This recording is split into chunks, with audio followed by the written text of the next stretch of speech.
ಓ ಇದೆಲ್ಲ ಚಿರ್ಕು ಮೆಣಸಿನಕಾಯಿನಾ? ನಮಸ್ತೆ ಎಲ್ಲರಿಗೂ. ನಾನಿವತ್ತು ತೋರಿಸ್ತಿರುವ ಈ ಜಾಗ, ಈ ಹಚ್ಚ ಹಸಿರು ನಿಮಗೆ ಖಂಡಿತ ಇಷ್ಟ ಆಗುತ್ತೆ. ಕೊನೆ ತನಕ ವಿಡಿಯೋ ನೋಡಿ. ಕೊಡಗು, ಮಡಿಕೇರಿ ಅಂತ ಹೇಳಿದ ತಕ್ಷಣ ನಮಗೆ ನೆನಪಿಗೆ ಬರೋದು ಚುಮು ಚುಮು ಚಳಿ, ತಣ್ಣನೆಯ ವಾತಾವರಣ, ಬಿಸಿ ಬಿಸಿ ಕಾಫಿ, ಕಣ್ಣು ಹಾಯಿಸಿದಷ್ಟು ಕಡೆನೂ ಹಚ್ಚ ಹಸಿರು. ಕಾಫಿ, ಮೆಣಸು, ಕಿತ್ತಳೆ ಇದೆಲ್ಲ ನಮ್ಮ ಕಣ್ಣು ಮುಂದೆ ಬರುತ್ತೆ. ಎಲ್ಲಕ್ಕಿಂತಲೂ ಮಿಗಿಲಾಗಿ ನಮ್ಮ ಜೀವನದಿ ಕಾವೇರಿ ಹುಟ್ಟಿದ ನಾಡು. ಹೌದು, ಕಳೆದ ಕೆಲವು ದಿನದ ಹಿಂದೆ ಮಕ್ಕಳು ಮೊಮ್ಮಕ್ಕಳು ಸೇರಿ ನಾವು ಮಡಿಕೇರಿಯ ಒಂದು ಹಳ್ಳಿಯ ಕಡೆ ಬಂದ್ವಿ. ಯಾವುದೇ ರೆಸಾರ್ಟ್ ಅಲ್ಲ, ಇದು ನಮ್ಮ ಸ್ವಂತದವರು, ಅಂದರೆ ಅಕ್ಕ, ಅತ್ತಿಗೆ, ಬಾವ, ಹೀಗೆ ಅಕ್ಕಪಕ್ಕ ಎಲ್ಲ ಮನೆ ಇದೆ. ಪೇಟೆಯಲ್ಲಿರೋ ಮಕ್ಕಳಿಗೆ ಹಳ್ಳಿಗೆ ಬಂದ ತಕ್ಷಣ ಒಂಥರ ಏನೋ ಉತ್ಸಾಹ ಇರುತ್ತೆ, ಖುಷಿ ಇರುತ್ತೆ. ಕುಣಿದು ಕುಪ್ಪಳಿಸ್ತಾರೆ, ನೀರು ಕಂಡ್ರೆ ಹಾರ್ತಾರೆ. ನಮ್ಮ ಅಕ್ಷರನೂ ಹಾಗೆ ಮಾಡಿದ್ಲು. ಏನು ನೀರಿಂದ ಬರ್ತಾನೆ ಇಲ್ಲ, ಎಷ್ಟು ಕರೆದ್ರೂ ಇಲ್ಲ, ಏನೂ ಇಲ್ಲ, ಈ ಪ್ರಪಂಚದ ಗೊಡವೆನೇ ಇಲ್ಲ.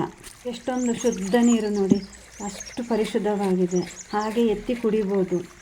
ಸಿಟಿಲಿರುವ ನಮಗೆಲ್ಲ ಎಲ್ಲಿದೆ ಇಷ್ಟೊಂದು ಶುದ್ಧವಾದ ನೀರು? ನಮಗೆ ಟ್ಯಾಪ್ ವಾಟ್ರು, ಅದು ಚೆನ್ನಾಗಿರೋದಿಲ್ಲ, ಇಲ್ಲಾಂದರೆ ಫಿಲ್ಟ್ರ್ ವಾಟರು, ಇಲ್ಲಾಂದರೆ ಕ್ಯಾನ್ ನೀರು.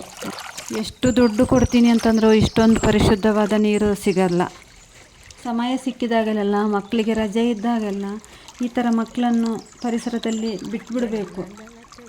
ಸದ್ಗುರುರವರು ಒಂದು ಕಡೆ ಅಂತಾರೆ, ನಿಮ್ಮ ಮಕ್ಕಳನ್ನು ರಜೆ ಇದ್ದಾಗ ಅಥವಾ ತಿಂಗಳಿಗೆ ಒಂದು ಸಲನಾದರೂ ಕಾಡು, ಬೆಟ್ಟ, ನದಿ ಇಂಥ ಪ್ರದೇಶಕ್ಕೆ ಕರ್ಕೊಂಡೋಗಿ ಅವರನ್ನು ಬಿಟ್ಬಿಡಿ. ಯಾವುದೇ ರಿಸ್ಟ್ರಿಕ್ಷನ್ ಮಾಡಬೇಡಿ, ಅಲ್ಲಿ ಮುಟ್ಟಬೇಡ, ಇಲ್ಲಿ ಮುಟ್ಟಬೇಡ, ಏನು ಮಾಡಬೇಡ, ಏನು ರಿಸ್ಟ್ರಿಕ್ಷನ್ ಮಾಡಬೇಡಿ, ಬಿಟ್ಬಿಡಿ.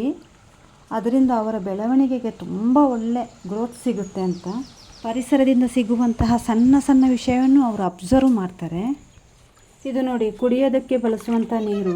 ಇದು ಬಾವಿ ಏನಲ್ಲ, ಒಂದು ಚಿಕ್ಕದು ಗುಂಡಿ ಥರ ಇದೆ, ತುಂಬ ವರ್ಷದಿಂದ ಇದೆ. ಇದು ವಾರಕ್ಕೊಮ್ಮೆ ಇಳಿದು ಪಾಚಿ ಎಲ್ಲ ಕ್ಲೀನ್ ಮಾಡಿಕೊಂಡ್ರೆ ಅಷ್ಟು ಪರಿಶುದ್ಧ ನೀರು ಸಿಗ್ತದೆ ನಮಗೆ.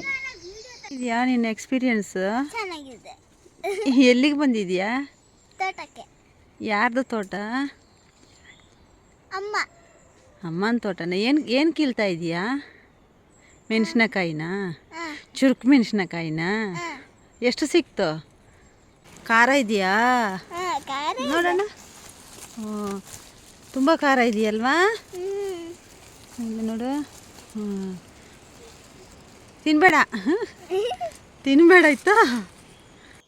ಹೌದು, ನಾನು ಈ ಮೊದಲು ನನ್ನ ಅಡುಗೆಯಲ್ಲಿ ತೋರಿಸ್ತಾ ಇದ್ದೆ ನೋಡಿ, ಚುರುಕು ಮೆಣಸಿನಕಾಯಿ, ಗಾಂಧಾರಿ ಮೆಣಸಿನಕಾಯಿ ಅಂತ ಅದು ಇದೆ.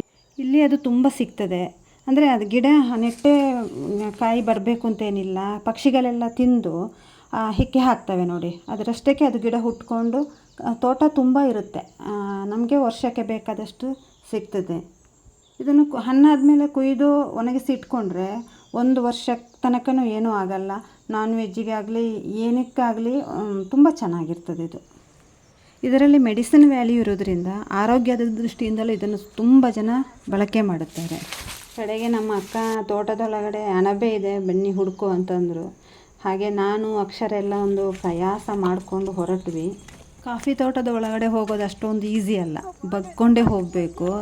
ನೆಟ್ಟಿಗೆ ಹೋದರೆ ಮೇಲ್ಗಡೆ ಕಾಫಿದು ಬಡ್ಡೆ, ಅದರದ್ದು ರೆಂಬೆ ಇರ್ತದಲ್ಲ, ಅದು ತಲೆಗೆ ಹೊಡಿತದೆ. ಕೆಳಗಡೆ ಗುಂಡಿ ಇರುತ್ತೆ, ಸೊಪ್ಪು ಬಿದ್ದಿರೋದ್ರಿಂದ ಅಲ್ಲಿ ಜಾರುತ್ತೆ, ಬೀಳುತ್ತೆ. ಹಾಗೆ ನಾವು ಪ್ರಯಾಸ ಪಟ್ಕೊಂಡು ಹೊರಟ್ವಿ. ನಮಗೆ ಸ್ವಲ್ಪ ಚರ್ಮೆ ಸೊಪ್ಪು ಸಿಕ್ತು, ಆಮೇಲೆ ಕಾಕೆ ಸೊಪ್ಪು ಎಲ್ಲ ಸಿಕ್ತು, ಆದರೆ ಅಣಬೆ ಮಾತ್ರ ಸಿಗಲಿಲ್ಲ. ನಿಮಗೂ ಅಷ್ಟೇ ಅವಕಾಶ ಇತ್ತು ಅಂತಂದರೆ, ಮಕ್ಕಳಿಗೆ ರಜೆ ಇತ್ತು ಅಂತಂದರೆ, ಇಂಥ ಜಾಗಕ್ಕೆ ಹೋಗುವ ಅವಕಾಶ ಇದ್ದರೆ ಮಕ್ಕಳನ್ನು ಕರ್ಕೊಂಡೋಗಿ ಚೆನ್ನಾಗಿ ಎಂಜಾಯ್ ಮಾಡ್ಕೊಂಡ್ಬನ್ನಿ. ಮಕ್ಕಳ ಜೊತೆ ನಾವು ಮಕ್ಕಳಾಗ್ತೀವಿ. ಆಮೇಲೆ ಇಂಥ ನೆನಪುಗಳಿದೆಯಲ್ಲ ಮಕ್ಕಳಲ್ಲಿ ಅಚ್ಚಳಿಯೋದು ಇರ್ತದೆ. ಯಾಕಂದರೆ ಅವರಿಗೆ ನೀವು ಯಾವುದೇ ಹೋಟ್ಲಿಗೆ ಕರ್ಕೊಂಡೋಗಿ, ಯಾವುದೇ ರೆಸ್ಟೋರೆಂಟಿಗೆ ಕರ್ಕೊಂಡೋಗಿ ಏನೇ ಕೊಡಿಸಿ ಅದು ನೆನಪಿಗಿರೋದಿಲ್ಲ. ಇವೆಲ್ಲ ಈ ಸಣ್ಣ ಸಣ್ಣ ವಿಷಯಗಳಿದೆಯಲ್ಲ, ಅವರಿಗೆ ತುಂಬ ಅದು ನೆನಪಲ್ಲಿ ಉಳಿತದೆ. ಹೊಟ್ಟೆ ತುಂಬ ಹಸಿವಾಗ್ತಿತ್ತು, ಅಲ್ಲಿ ಇಲ್ಲಿ ಸಿಕ್ಕಿದ್ದನ್ನೆಲ್ಲ ಪ್ಯಾಕ್ ಮಾಡಿಕೊಂಡು ಗಂಟು ಮೂಟೆ ಎತ್ಕೊಂಡು ಹೊರಟ್ವಿ ಅಂತ ಇಂತು. ಸೊ ಇವತ್ತಿನ ವಿಡಿಯೋ ನಿಮಗೆ ಇಷ್ಟ ಆಗಿದೆ ಅಂತ ಅಂದ್ಕೊಂಡಿದ್ದೀನಿ. ಇಷ್ಟ ಆದರೆ ಒಂದು ಲೈಕ್ ಕೊಡಿ. Thank you.